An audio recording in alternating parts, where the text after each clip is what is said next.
Welcome to Teja TV news. Nizamabad జిల్లా మోర్తాడ్ మండల కేంద్రంలో ముదిరాజ్ యువకుడు రొయ్యల సురేష్ పై ఓ వర్గానికి చెందిన సుమారు 40 మంది యువకులు అమానుషంగా దాడి చేసిన ఘటనపై తీవ్ర ఉద్రిక్తత నెలకొంది.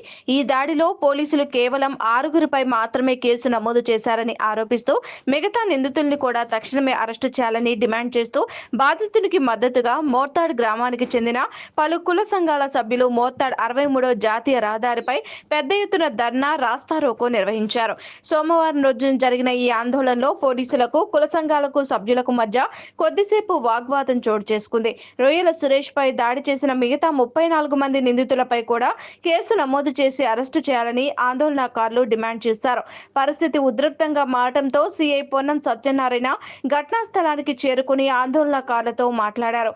ఈ ఘటనపై సమగ్ర విచారణ చేపట్టి 24 గంటల్లో న్యాయం చేస్తామని హామీ ఇచ్చారు. సిఐ హామీతో కుల సంఘాల సభ్యులు రాస్తారోకోని విరమించారు. ఈ రాస్తారోకో కారణంగా జాతీయ రహదారిపై కొద్దిసేపు వాహనదారులు ప్రయాణికులకు తీవ్ర ఇబ్బందులు ఎదురయ్యాయి. పోలీసులు వెంటనే స్పందించి పరిస్థితిని అదుపులోకి తీసుకొచ్చారు. దాడి చేసిన మిగతా నిందితులపై కూడా పోలీసులు ఎలాంటి చర్యలు తీసుకుంటారో వేచి చూడాలి.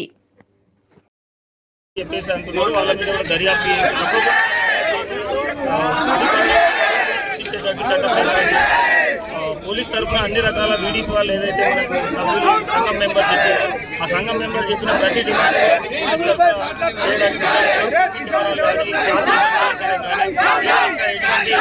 బయట తిరిగేటువంటి వాళ్ళని కూడా సభ్యులు చేయడానికి పోలీసు వాళ్ళు నిజామాబాద్ పోలీసు ఇక నుంచి కూడా వాళ్ళ మీద స్ట్రిక్ట్గా సర్వైలెన్స్ పెట్టి ఆర్డినెన్స్ సెర్చ్ ఇట్లాంటి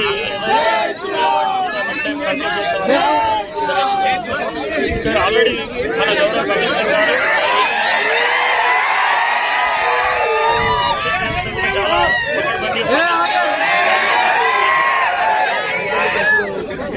బయట కూడా ఎవరైనా తిరిగిన వ్యక్తులు కూడా అనుమానితులు